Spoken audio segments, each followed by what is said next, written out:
নমস্কার। আজকে আপনাদের কাছে বিশেষ কিছু আলোচনা করব, যেটা আপনাদের নিত্য নৈমিত্তিক দিনে প্রত্যেকটা সময় আপনাদের কাজে লাগবে।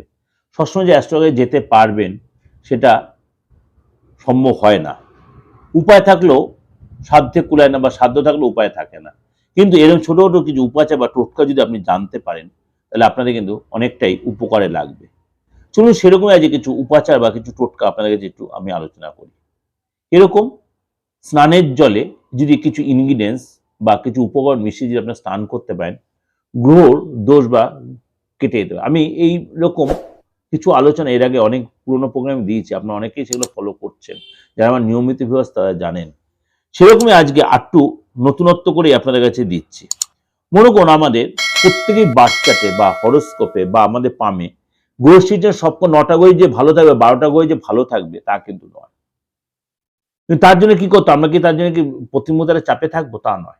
আবার 9টা গ্রহ যে খারাপ হয় তাও নয়।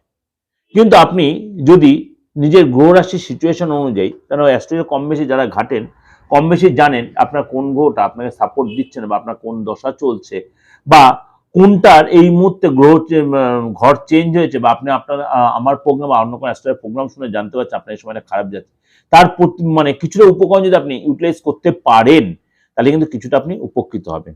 এটা আপনার কাছে এর জন্য প্রেজেন্টেশনটা দেওয়া। চলুন তাহলে জেনে নিই। মনে করুন আপনার বার্থ চার্টে রবির সিচুয়েশনটা একটু ডিস্টার্ব রয়েছে। কি করে বুঝবেন? প্রতিমধ্যে লোকের কাছে একটা অপমানিত বোধ হওয়া।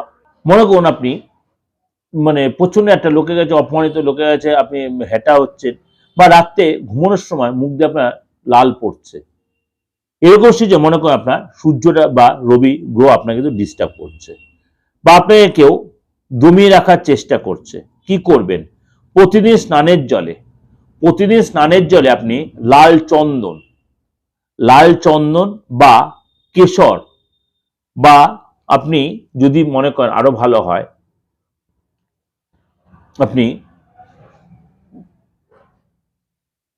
কুমকুম জলের মধ্যে দিয়ে একটু ভালো করে গুলিয়ে নিয়ে রবিবার করে স্নান করতে পারেন। বা আপনি সব দিনও যদি করতে পারেন তাহলে কিন্তু যথেষ্ট উপকার পাবেন। কিন্তু শনিবার করবেন না। শনিবার বাদ দিয়ে বাকি সব দিনগুলো আপনি করতে পারেন। যদি সব দিন না করতে পারেন, আপনি রবিবারটা অবশ্যই করবেন। নেক্সট হচ্ছে আপনার মনে করুন বাচ্চাতে মুনের সিচুয়েশন বা চন্দ্রের সিচুয়েশন ডিস্টার্ব করছে আপনাকে। আপনার হয়তো 8th হাউসে বা 12th হাউসে বা 6th হাউসে রয়েছে, বা নেগেটিভ সিচুয়েশন হয়ে আছে। আপনি কি মুক্ত ধারণ করে নেবেন বা একটা মুনস্টোন ধারণ করে নেবেন? তাতে হবে না। সবসময় চন্দ্র খারাপ হলে একটা স্টোন ধারণ করে নিলাম, তা হলো না। আপনি যদি এই কাজটা করতে পারেন, অবশ্যই শাঁখের গুঁড়ো, শঙ্খ হয় না, শঙ্খের গুঁড়ো যদি আপনি মিশিয়ে নিতে পারেন, বা আপনি সাদা চন্দন মিশিয়ে নিতে পারেন, আপনার জন্য যথেষ্ট ভালো হবে। স্নানের জলে প্রতিদিন মিশিয়ে স্নান করতে পারেন। যথেষ্ট কার্যকরী এই উপাচারটা, যথেষ্ট কার্যকরী।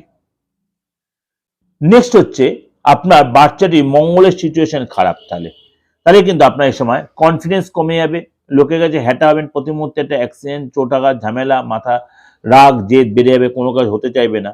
তাহলে কি করবেন? মৌরি নেবেন, শুকনো লঙ্কা নেবেন, অল্প শুকনো লঙ্কা জলে মিশিয়ে জ্বালা করতে পারে, কিন্তু শুকনো লঙ্কাটা অল্প না, একদম যৎসামান্য। আদা নেবেন, আদার যে শুট হয় আদা নেবেন, আর লাল চন্দন নেবে, এই 3টে জিনিস। আর যদি আপনি ইচ্ছা হয় কুমকুম নিতে পারেন, এগুলো একসাথে মিশিয়ে নেবেন, নিয়ে একসাথে মিক্স করে রেখে দেবেন একটা পাত্রের মধ্যে। প্রতিদিন সেটা স্নানের জলে মিশিয়ে স্নান করতে পারেন যদি, তাহলে কিন্তু আপনার মঙ্গলের নেগেটিভ প্রভাবটাতে অনেকটা আপনি বেরিয়ে আসতে পারবেন। বুধ যদি আপনার বার্থ চার্টে নেগেটিভ সিচুয়েশনে থাকে, তাহলে কি করবেন? কারণ বুধ যদি আমাদের নেগেটিভ হয়, তাহলে আমাদের কিন্তু বুদ্ধি যারা ডিস্টার্ব, কথা বলতে প্রবলেম হয়, ভুলে যাওয়ার টেন্ডেন্সি, এক কাজ 10 বার বলতে হবে, এগুলো আপনার ফ্যাক্টর হবে। তাহলে আপনি কি করবেন? অবশ্যই স্নানের জলে মধু মেশাবেন, মৌরি আর চালের গুঁড়ো আর আমলকি একসাথে মিক্সড করে পাইল করে আপনি মিক্সারে ভালো বা কোনো শিলনোড়া ভালো করে বেটে নিয়ে একটা কোনো পাত্রে রেখে ওটা আপনি আপনার ফ্রিজে বা কোথাও ঠান্ডা জায়গায় বা ভালো জায়গায় রেখে দিন। সেটা দিয়ে আপনি স্নান করলে দেখবেন আপনি আস্তে আস্তে আপনার নেগেটিভিটি অনেকটাই কেটে যাচ্ছে। করে দেখবেন যথেষ্ট কার্যকরী উপাচারটা। বৃহস্পতির প্রভাব থেকে নেগেটিভ প্রভাব বেরিয়ে আসার জন্য আপনি কি করবেন? অবশ্যই আপনি দুর্বল বৃহস্পতি হলে আপনারা দেখবেন পড়াশোনায় মন বসবে না, আর্থিক যাতে সেভিংস হবে না, লোকের সাথে আপনার মানে জায়গাটা ডিস্টার্ব হবে, আপনি একটু নাস্তিক টাইপের হবেন, এই জায়গাগুলো আপনার মধ্যে হবে। তাহলে আপনি কি করবেন? অবশ্যই কি করবেন? সাদা সর্ষে নেবেন, অবশ্যই সাদা সর্ষে নেবেন, কাঁচা হলুদ নেবেন বা গুঁড়ো হলুদ নেবেন এবং কেশর। এই সাদা সর্ষে বা হলুদ সর্ষে যাকে বলেন, এই তিনটে জিনিস একসাথে প্যাকড করে বা মিক্সড করে মিশিয়ে প্রতিদিন স্নানের জন্য মিশিয়ে স্নান করুন। আপনাকে বৃহস্পতির কুপ্রভাবটা আপনি অনেকটাই মুক্তি পাবেন। শুক্র যদি আপনার বার্থ চার্টে খারাপ হয় তাহলে কি করবেন? অবশ্যই আপনি জাফরান, এলাচ এবং আমলকি একসাথে মিশিয়ে বেটে নিয়ে প্রতিদিন স্নানের জলে মিশিয়ে স্নান করুন। প্রতিদিন স্নানের জলে মিশিয়ে স্নান করুন, কেন শুক্র যদি ডিস্টার্ব হয় সব দিক দিয়ে বাধা আসবে। আপনার দেখতে একটা প্রতিদিন দেখার মধ্যে একটা বাজে মানে গ্ল্যামারটা চলে যাবে, আপনার কনফিডেন্স কমে যাবে, অপোজিট সেক্সের থেকে সেরকম রেসপন্স পাবেন না, আপনি কনভিন্সিং পাওয়ার কমে যাবে। এগুলোর জন্য অবশ্যই আপনাকে কি করতে হবে? দেরি না করে আমলকি, এলাচ এবং জাফরান একসাথে মিশিয়ে বেটে নিয়ে গুঁড়ো করে স্নান করতে পারেন। যথেষ্ট কার্যকরী, যথেষ্ট কার্যকরী।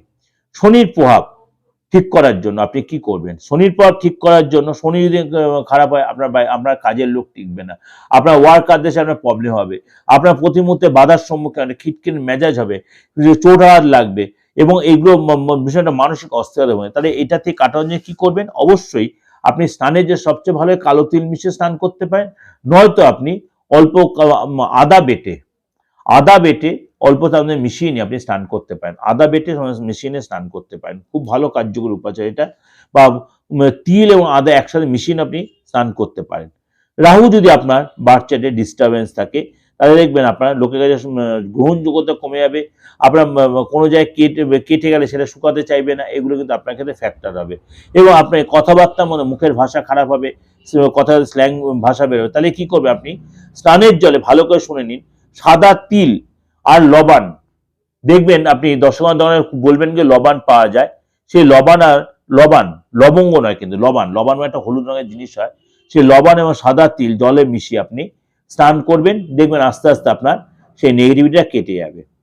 কেতু যদি আপনার খারাপ প্রভাব করে, দেখবেন আপনার নেগেটিভ স্বপ্ন দেখবেন, ভুলভাল কথাবার্তা বলবেন, গুপ্ত শত্রু তৈরি হবে, কেটে গেলে সহজে শুকাবে না, বা আপনার মাঝে মাঝে আইনি ঝামেলায় জড়িয়ে যাওয়ার ব্যাপারগুলো আসবে, এগুলো কিন্তু হতে পারে।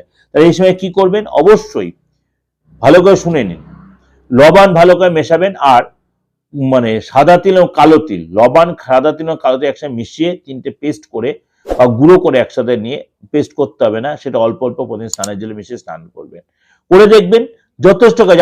আস্তে আস্তে নেগেটিভ এর মধ্যে অবশ্যই পারেন যেটু কর্পূর মিশিয়ে নেবেন, অবশ্যই এর মধ্যে কর্পূর মিশিয়ে নেবেন, তাহলে দেখবেন অনেকটা আপনি এখান থেকে রিকভারি বা রিলিফ পাচ্ছেন।